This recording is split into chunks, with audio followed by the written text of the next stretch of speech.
what we do in our industry seems to be the same thing forever, especially when it comes to helm design and switches. And you know, the thing that really kind of a light bulb went off in my mind 5 or 6 years ago, when as a boater, you know, we tend to believe everybody thinks like we think.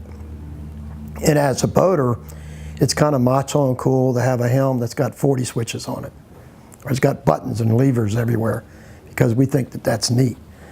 But the problem with that is that's not what's happening in the world. You know, things are getting more automated, things are getting condensed down, and you know, and it would be like going back in time with computers of 3 decades ago versus what computers are today. So the idea of going digital, the big change that we made, and we were one of the leaders in it, is going from analog to digital. Everything's going to digital. And I tell consumers and our dealers, if you go look at riding lawnmowers, they're digital.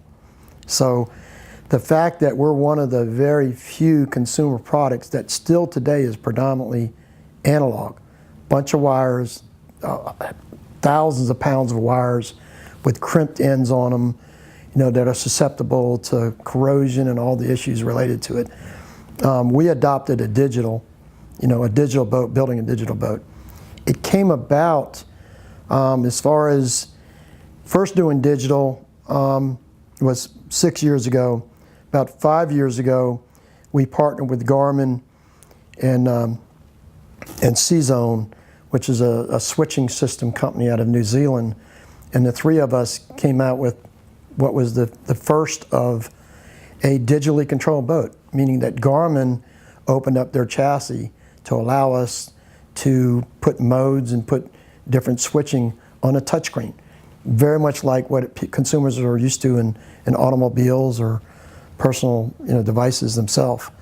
And that really leapfrogged us above everybody else. Now there's a lot of companies today that's rushing to kind of follow suit, but the fact is that we're one of the leaders, if not the leader, in that whole evolution that brings boats more in line with every other consumer product.